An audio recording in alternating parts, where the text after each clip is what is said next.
자, 오늘의 키워드 시간입니다. 김대호 박사 나오셨습니다. 박사님 어서 오십시오. 네, 반갑습니다. 네, 첫 번째 키워드부터 확인하시죠. 엔비디아, 엔비디아 실적부터 봐야 되겠죠. 장 마감 뒤 조금 전 나왔는데 일단 주당 순이익 1.3달러, 그리고 매출은 570억 달러, 예상치를 웃도는 수치입니다. 그런데 앞서 박사님께서 짚어주셨듯이 실적 수치만 봐서는 안 되고 더 많은 추가적으로 봐야 할 요소들이 좀 있습니다. 박사님 일단 실적 어떻게 보셨습니까? 예, 실적 예상대로 예상에 부합했다 이렇게 볼 수가 있습니다. 매출 그리고 이익, 뉴욕 증시 애널리스트들의 분석보다도 좀 더 높았습니다. 이 뉴욕 증시의 애널리스트 분석 자체도 전년 동기 대비 50% 정도 상승할 것으로 사전 예측이 됐었는데 그보다 더 높다. 이런 얘기는 여전히 엔비디아는 까딱없다, 뜨겁게 달아오르고 있다 이렇게 볼 수가 있습니다. 네. 그러나 엔비디아의 실적을 연도별로 보면 그 상승률이 60%인데 보통 엔비디아는 발표하면 기본 80% 또는 100% 이렇게 증가해 왔던 데에 비하면 상승률은 좀 둔화됐다 이렇게 볼 수가 있습니다. 자, 이 매출, 이제 중요한 것은 지금의 매출이 아니라 앞으로의 전망인데요. 자, 엔비디아가 1년 후 전망치를 아직까지는 지금 이 시간까지 공개하지 않고 있습니다. 다만 이 4분기 전망치를 발표했는데 4분기까지도 비교적 선방하는 것으로 나타나고 있습니다. 자, 엔비디아는 지금요, 일단 6가지 초점을 우리가 분석을 해볼 필요가 있습니다. 과연 엔비디아가 인공지능 버블론을 잠재워 줄 수 있느냐 하는 대목에서 왜 실적이 엔비디아는 기존 실적이 별로 중요하지 않냐면요. 중요하지 않다기보다도 상대적으로 인공지능 버블과 관련해서는 조금 관계가 적다고 볼 수 있는 것은 엔비디아는 경기를 별로 안 타는 기업입니다. 왜냐하면 반도체 만들어 놓기만 하면 너도 나도 가격 불문, 조건 불면 무조건 사가겠다. 이렇게 수요가 폭발하고 있는 사실상의 독점 기업이지 않습니까? 중요한 것은 그 엔비디아를 사가는 기업들, 이런 것을 우리가 흔히 하이퍼스케일러라고 합니다. 이를테면 아마존이라든지 알파벳이라든지 또 마이크로소프트 이런 회사들이 이제 사가서 그 중에는 팔란티어도 들어가 있겠죠. 이 회사들이 수익을 잘 낸다면 그 선순환 구조가 계속 돌아갈 수가 있는데 여기서 수익이 잘 안 나온다면 중장기적으로 엔비디아가 흔들릴 수도 있다. 사실 만약에 엔비디아가 쓰러진다 그러면 그것은 인공지능 버블의 초기에 쓰러지는 것이 아니라 최고 마지막 단계일 것입니다. 따라서 현재 엔비디아 실적을 가지고 인공지능 버블이 왔다 또는 버블이 말도 안 된다라고 단정하기는 어렵고요. 예측 가이던스를 봐야 되는데 내년도 매출액을 엔비디아는 발표하지 않고 있습니다.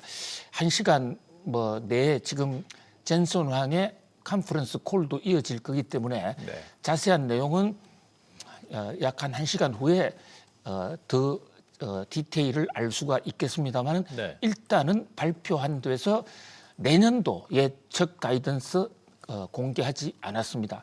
그다음에 하이퍼스케일러들, 이 엔비디아의 반도체를 사가는 측의 이 의존도가 줄었느냐, 늘어났느냐.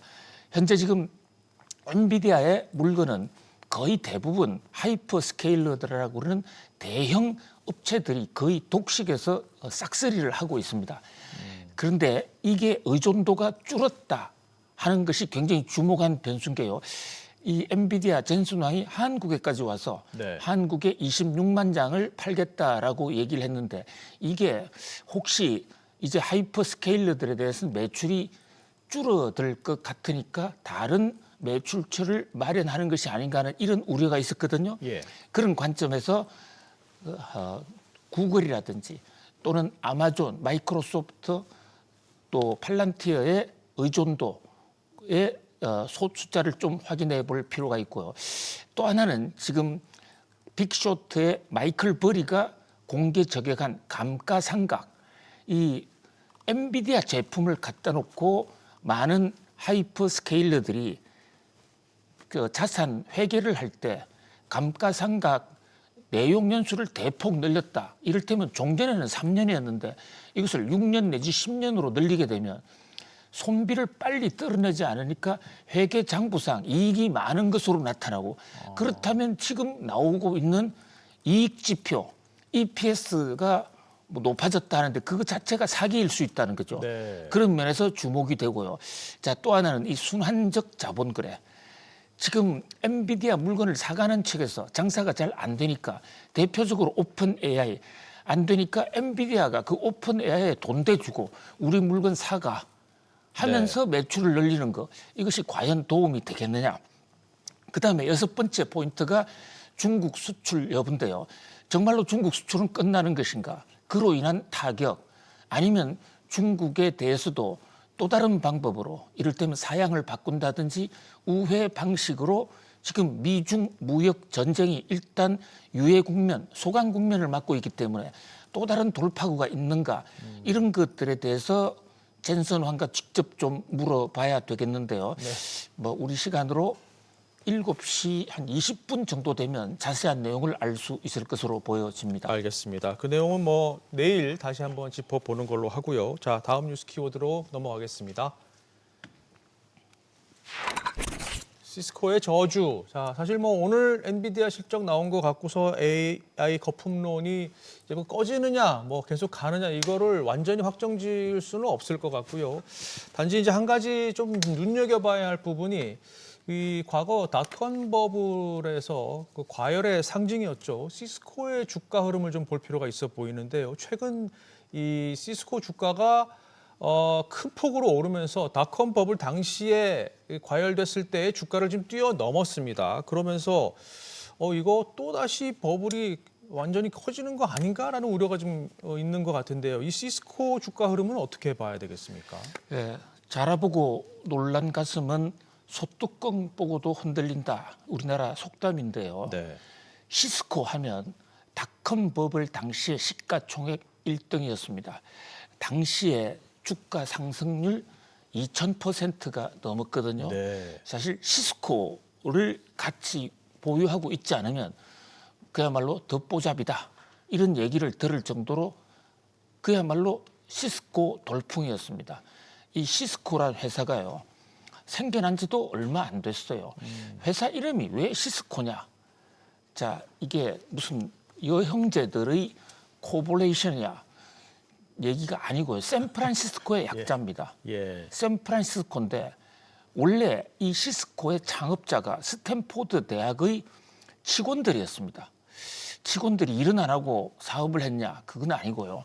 스탠포드 대학이 원래 실리콘밸리의 한 중심, 인터넷 혁명의 발상지지 않습니까?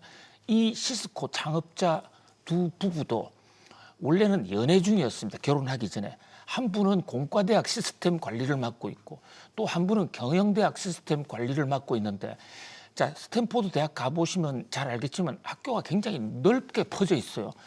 그러니까 연애를 해서 자주 만나고 싶은데 내 학교 내에서 차를 타지 않으면 만날 수가 없는 겁니다. 예. 그때 인터넷이 보급되니까 인터넷 해보자 이랬는데 인터넷이 잘 연결이 잘 안 됐습니다. 초기에는.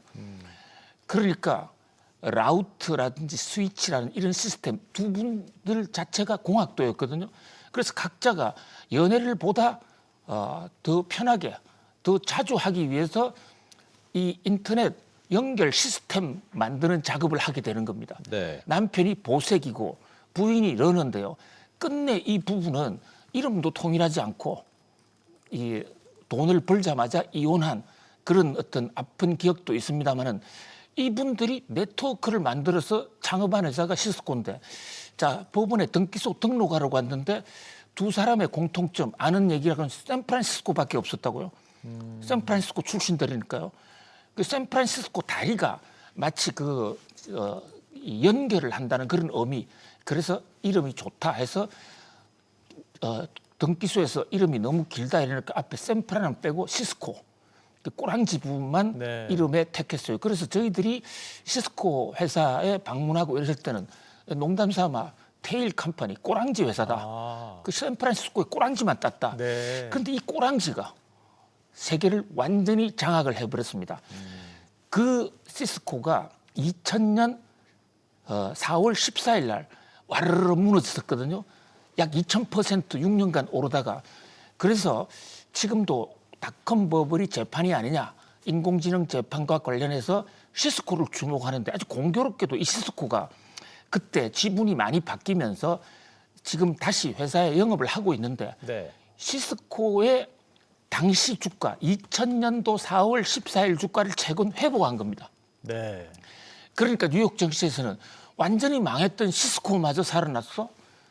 그러니까 2000년 4월 14일에 악몽을 다시 한번 상기시켜준다. 그래서 그때도 금요일이었습니다. 2000년 4월 블랙 프라이데이 닷컴 버블 붕괴의 시작이었는데 네. 지금도 여러 가지 패턴, PER 지수라든지 각종 거시경제 지표가 시스코 망할 때와 지금 닷컴 버블 시절이 굉장히 비슷하고 시스코도 당시에 독점 기업이었습니다. 이 인터넷에 그 네트워크 장비를 독점적으로 파니까 마치 지금 엔비디아가 GPU를 독점적으로 파는 것처럼 별로 매출 신경 쓰지 않고 생산만 하면 다 팔렸습니다. 그래서 닷컴 버블이 터질 때도요. 다른 회사가 다 망하고 마지막으로 시스코가 파이널라이즈 아주 피니시 블로우를 쳤거든요. 네. 그런 관점에서 엔비디아의 실적 물론 중요합니다. 그리고 일단 엔비디아의 실적이 예상보다 좋게 나왔기 때문에 주가도 오르고 일단 닷컴 버블의 급한 불은 그 걱정의 급한 불은 껐다라고 볼 수는 있지만 네. 그러나 닷컴 버블이든 AI 버블이든 이것이 꺼지느냐 폭발하느냐 다시 부활하느냐는 운명의 변곡점이 시스코나 엔비디아에 있지 아니하고 시스코나 엔비디아의 물건 사가는 하이퍼스케일러들에게 있다. 뭐 그런 관점에서 좀 입체적으로 들여다볼 필요가 있겠습니다. 예. 뭐 결론은 앞서 말씀하신 대로 젠슨 황 CEO의 컨퍼런스 콜을 좀 더 들어봐야 되겠죠. 일단 시간 외 거래에서 지금 주가는 3.9%까지 상승폭을 조금 키우긴 했습니다. 자, 다음 뉴스 키워드로 넘어가겠습니다. 베센트 해임. 자, 베센트 얘기 좀 해볼까 하는데요. 지금 금리나 기대감 시장에서 약해지고 있는데 트럼프 대통령 몸이 좀 다른 것 같습니다. 어제 그 사우디와의 그 투자 세미나 서밋에서 뭐라 그랬냐면 파월 의장의 엉덩이를 걷어차고 싶다 이렇게 얘기를 하면서 베세트 장관을 가리키면서 당신도 엉덩이 걷어차고 싶어. 이 빨리 파월 작업해. 이렇게 얘기를 했습니다. 안 그러면 해임할 거야라고까지 얘기를 했는데 이게 농담 쪽으로 얘기를 했는데 농담으로 안 들렸습니다. 어떻게 보셨습니까? 예, 트럼프 대통령 금리 인하 때문에 속이 많이 타 들어갑니다. 사실 대통령이 쓰기에는 조금 속된 표현, fire ass라는 표현까지 썼는데요. 뭐 우리나라 일부 언론들이 엉덩이를 찼다 그러지만 찼던 게 아니라 불로 태워버린다는 뜻이잖아요. 불을 질러서 쫓아버린다. 그래서 미국 사람들은 아주 무지막지하게 쫓아낸다 하는 뜻의 fire ass라는 표현을 많이 쓰는데 아니 한강에서 뺨 맞고 종로에서 화풀이 한다는 얘기가 있는데 갑자기 베센트 재무장관을 왜 해임한다고 그러느냐. 자, 이유는 논리는 아주 선명합니다. 금리 빨리 낮추도록 파월을 상대로 작업을 하라. 워크온 하라. 네. 그런데 연준 의장이 재무장관 말 안 듣잖아요. 그럼에도 불구하고 금리 못 낮추면 너도 해임이야. Fire your ass라는 표현을 공적인 백악관에서 이런 얘기를 썼는데요. 그만큼 금리 인하가 안 되고 있으니까 답답한데 사실 지금 금리 인하는요. 많은 사람들이 연준의 금리 인하를 얘기하지만 또 밤사이에도 연준 의사록, 이 연준 회의록이라고 그러죠. 거기서도 12월 달 금리 인하가 좀 어려울 것 같아 이런 얘기가 나오는데 그 대목도 물론 중요하지만 그것보다 더 지금 문제는 국채금리입니다. 밤사이에 국채금리 또 발작했습니다. 크게 올랐습니다. 국채금리 왜 오르느냐. 여기에 사실 그 빅테크들의 AI의 거품이 큰 요인으로 지금 작동을 하고 있습니다. 국채금리 오르는 것은 연준의 책임이 아니고 베센트 책임이거든요. 네. 그런 각도에서 트럼프 대통령 입장에서는 베센트도 좀 야속할 겁니다. 지금 이 빅테크들이 선점 효과 먼저 가야 되니까 마구 투자하면서 프랭켄슈타인 뭐 채권까지 네. 여러 가지 복잡한 형태의 채권을 조달하다 보니까 채권 조달 금리가 올라가는데 자금 조달이 안 되니까 국채 시장, 그 채권 시장의 자금을 싹쓸이하고 있어요.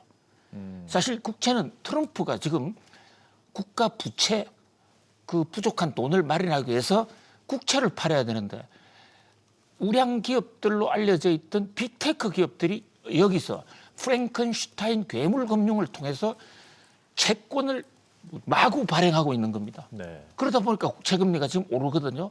트럼프의 고민 점점 더 심해가고 그것이 결국 제롬 파월을 향한 조기 교체 또는 연준의 어떤 이 혁명, 연준의 내부 구성 교체로 더 빨리 이어질 것으로 보여집니다. 네, 뭐 앞서 기사에서 트럼프 대통령이 마음을 굳혔다라는 것까지 나왔으니까 한번 지켜보시죠. 자, 마지막 뉴스 키워드 보시겠습니다.